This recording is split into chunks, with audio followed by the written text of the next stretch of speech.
పక్కా కూలగొట్టవలసిందే, మొత్తం బుల్డోజర్లు పెట్టవలసిందే, అడ్డమచ్చిలోని బుల్డోజర్ కింద తొక్కవలసిందే, కూలగొట్టవలసిందే. ఇది ఆయన స్టేట్మెంట్. నేనన్నా రాజు కూడా మారు వేషంలో అప్పుడప్పుడు ప్రజలేమనుకుంటారు చూసేస్తారు. సరే నువ్వు రాజు కాకపోవచ్చు కానీ నీ కింద ఇంటెలిజెన్స్ వ్యవస్థ ఉంది, వాళ్ళైనా నీకు చెప్పుంటారు కదా ఇక్కడ ఇట్లా ఉంది అని చెప్పుంటారు కదా, ఎందుకు మీరు వింటలేరు అని చెప్పి మళ్ళీ ఇట్లా స్టేట్మెంట్ నడుస్తూనే ఉంది. నడిస్తే ఆయన అన్నాడు మళ్ళీ నేను ఎవరు చెప్పినా వినను అని. నేను అప్పుడు ఒక స్టేట్మెంట్ ఇచ్చిన, ఎవరు చెప్తే వినని వాడిని, ఎవరు చెప్పినా వినని వాడిని ఆయన నాయకుడు అనరు, మనిషి అనరు, సైకో అంటారు అని చెప్పాడు. సైకో అంటారు అని చెప్పాడు. తప్ప డిబేట్ చేద్దాం, డిబేట్ చేద్దాం. నేనేం ఫిల్త్ లాంగ్వేజ్ వాడలే. జనరల్గా ఎక్కడైనా కూడా క్రాంక్ అంటారు. ఆయన చెప్పుకుంటున్నాను నేను క్రాకును, నేను రకరకాల అనుకుంటున్నాను, నేను మా జోలికి పోలేదు. మళ్ళీ ఒకసారి ఏమైంది, బుచ్చమ్మ చనిపోయింది. బుచ్చమ్మ చనిపోయినప్పుడు అసలు నల్ల చెరువులో ఒక కథ వేదన. బుచ్చమ్మ కొడుకులు లేరు, ముగ్గురు బిడ్డలే. తనకున్న పట్టా భూమిని ముగ్గురు బిడ్డలకు పంచిచ్చింది. మంచిగా ఇల్లు కట్టుకున్నారు, వాళ్ళు కొంచెం దుడ్లు వేసుకొని కిరాయికి ఇచ్చిండ్రు. సడన్గా వచ్చాక కూలగొట్టింది.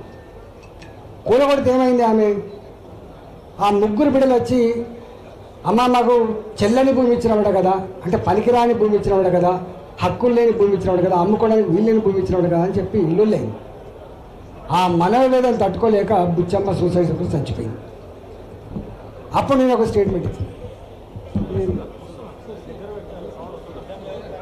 మీరు కొంచెం అడ్డం కాదు దీనికి సమస్య కొంచెం సార్. అప్పుడు ఏం స్టేట్మెంట్ ఇచ్చినా అంటే ప్రజలు చల్లగుంటే రాజు చల్లగుంటాడు, చల్లగుంటే రాజు చల్లగుంటాడు. ప్రజలు సుఖంగా సంతోషంగా ఉంటే రాజు కూడా సుఖంగా సంతోషంగా ఉంటాడు. నేనన్నా అప్పుడు ప్రజలు ఏడుస్తూ ఉంటే, ప్రజలు కన్నీళ్ళు పెట్టుకుంటా ఉంటే, ప్రజలు ఆత్మహత్య చేసుకుంటా ఉంటే, ప్రజల కంటి మీద కొడుకు లేకుండా ఇబ్బంది పడుతూ ఉంటే నువ్వు నవ్వుతూ ఉన్నావు ఏంటి ముఖ్యమంత్రి అని చెప్పి మళ్ళీ అన్నా. ప్రజలు ఏడుస్తున్నప్పుడు నవ్వేమని సైకో సాడిస్ట్ అంటారు అని చెప్పాను. మళ్ళీ ఇప్పుడు చెప్తున్నాను, ఈ రెండు మాటల మీద నేను ఇప్పటికి కట్టుబడి ఉన్నా. దీనికి ఎక్కడంటే అక్కడ డిబేట్ చేయడానికి సిద్ధంగా ఉన్నా. కానీ రేవంత్ రెడ్డి లాగా ఎన్నికల ముందు ఆయన మాట్లాడిన మాటలు, ముఖ్యమంత్రిని ఉద్దేశించి మాట్లాడిన మాటలు కావచ్చు, ఇతర పార్టీల నాయకులను ఉద్దేశించిన మాటలు కావచ్చు, వాటి వేయండి, నా మాటలు కూడా వేయండి. ఏది తప్పుందో తప్పకుండా సమాజం నిర్ణయించుకుంటుంది. కోర్టులలో అడ్వకేట్లు వాదించుకుంటారు, అటుపక్క ఇటుపక్క వాదిస్తారు. అంతిమ న్యాయ నిర్ణేత జడ్జి కాదు ఉంటుంది. ప్రజాస్వామ్యంలో ఎవరి ప్రాక్టీస్ వాళ్ళకు ఉంటుంది, ఏ పార్టీ కర్తవ్యాలు వాళ్ళకు ఉంటాయి, ఎజెండా వాళ్ళకు ఉంటుంది, ఏ పార్టీ చరిత్ర ఆ పార్టీకి ఉంటుంది. కానీ అంతిమంగా న్యాయ నిర్ణేతలు ప్రజలు మాత్రమే అని చెప్పి మనం నమ్ముతాం. తెలంగాణలో కాదు, ఎక్కడ ప్రపంచంలో ఎక్కడ ప్రజాస్వామ్య దేశాల్లో ఎక్కడ కూడా అంతిమ న్యాయ నిర్ణేతలు ప్రజలే ఉంటారు. ఈ ప్రభుత్వం అంతకుముందున్న ప్రభుత్వం కావచ్చు, ఇంకా అంతకుముందున్న ప్రభుత్వం కావచ్చు, ఇప్పుడున్న ప్రభుత్వం కావచ్చు, ఇదే మార్కెట్లో పోయి సూపర్ మార్కెట్లో పోయి ఇట్లా డబ్బులు ఇచ్చి కొనుక్కుంటే దొరికిన పదవి కాదు ఇది. బాబాసాహెబ్ అంబేద్కర్ గారు రాసిన ఈ దేశానికి అందించినటువంటి రాజ్యాంగం పుణ్యమా అని చెప్పి ప్రజల ఓట్లతో ఎమ్మెల్యే పదవులు వస్తే, ఎమ్మెల్యేలు ఎన్నుకుంటే ఇవాళ ముఖ్యమంత్రి అయింది. కాబట్టి ఈ పదవి కొనుక్కుంటే వచ్చింది కాదు, నీ అమ్మాయి ఇచ్చే వచ్చింది కాదు, ఈ అమ్మాయి ఇచ్చే వచ్చింది కాదు, నాన్న ఇస్తే వచ్చింది కాదు, ఇది ప్రజలు ఇస్తే వచ్చింది. కాబట్టి ప్రజలకు జవాబుదారీగా ఉండాల్సిన అక్కడ ఉందా లేదని మనం చాలాసార్లు ఆర్గ్యుమెంట్ పెట్టాం. ఇది నడతానే ఇంకోటి వచ్చింది, మళ్ళీ మూసి వచ్చింది. ఈ ఐటా నడుతుంది, మూసి వచ్చింది. ఎన్ని బంగ్లాలు కూడగొట్టబడ్డాయో మీరు చూసిండ్రు, ఎంతమందికి కంటి మీద కొడుకు లేకుండా జరిగిందో మీరు చూసిండ్రు. మేము ఎక్కడికి పోయినా దుఃఖం వచ్చేది ఎక్కడంటే, మేము పోతే ఆ పిల్లలు మహిళలు మొగళ్ళు అందరూ వచ్చి, సార్ మేము కూరగాయలు అమ్ముకొని కొనుక్కున్న వాళ్ళం, మేము 10 ఇళ్ళ బాసనలు అమ్మి కొనుక్కున్న వాళ్ళం, మేము మేము పళ్ళమ్ముకొని కొనుక్కున్న వాళ్ళం, మేము అడ్డ మీద కూలీగా ఉండి కొనుక్కున్న వాళ్ళం, మేము చిన్న చిన్న కంపెనీలో పనిచేసి కొనుక్కున్న వాళ్ళం.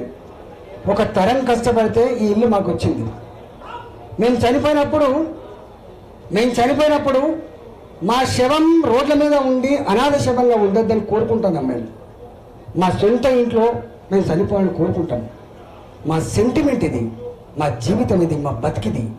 మా బతుకు మీద గుర్తుతున్నాడు రేవంత్ రెడ్డి అని చెప్పి వాళ్ళు కన్నీళ్ళు పెడుతున్నప్పుడు మనకి ఏం భాష వస్తుందో ఒకసారి ఆలోచించండి. నేను 25 ఏళ్ళు ఉన్న రాజకీయాల్లో ప్రత్యక్షంగా 25 years. తెలంగాణ ఉద్యమంలో ఎంతోమంది పిల్లలు చనిపోయారు. మంటల్లో మాడిపోతూ చనిపోయిన వాళ్ళని చూసినాం మేము. ఆ శవాన్ని ఎత్తుకపోయి అప్పచెప్పొచ్చిన వాళ్ళం మేము.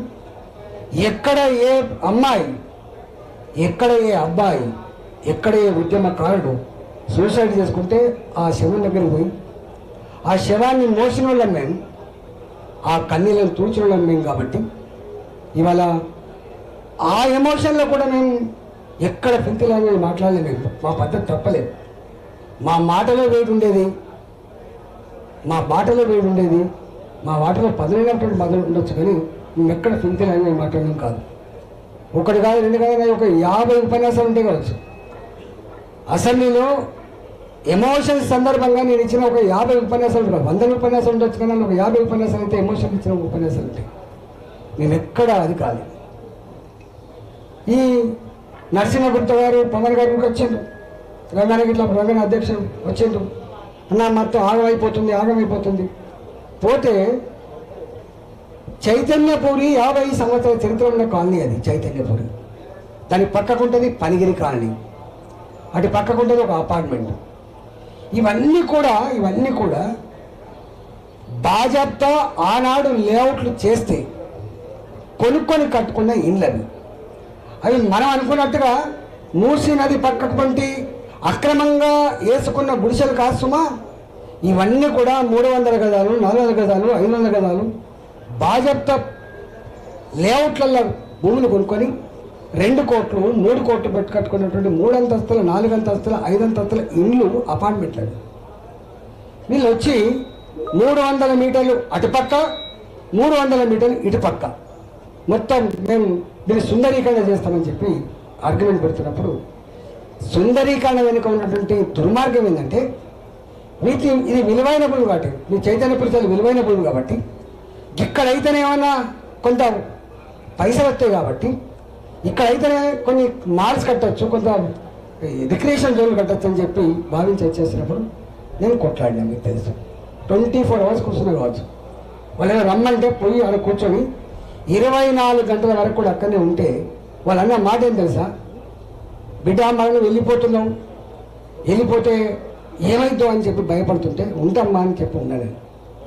నేను ఆనాడు ఏ పై అధికారితో మాట్లాడినా కూడా, సార్ మేము ఆక్రమించుకుంటున్నాం సార్, మేము కూడగొడతలేం సార్, కానీ 100 మంది పోలీసుల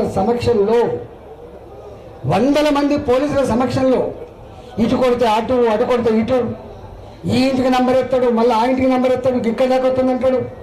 చివరికి అబద్ధం ఆడి కొంతమందిని తీసుకుపోయి వనస్థలిపురం డబుల్ బెడ్రూమ్లలో ఇచ్చి వాళ్ళతో స్టేట్మెంట్ ఇప్పిస్తాడు. ఏమని, మాకు మంచిగా ఉంది డబుల్ బెడ్రూమ్, మా అంతటా మేమే ఇవి ఖాళీ చేసి వచ్చినామని చెప్పి.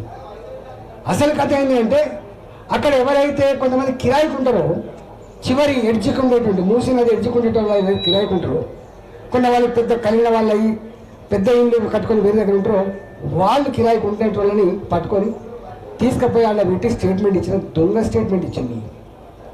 ఇట్లా కొన్ని 100 స్టేట్మెంట్లు, 100 ఉద్యమాలు ఉన్నాయి. చివరికి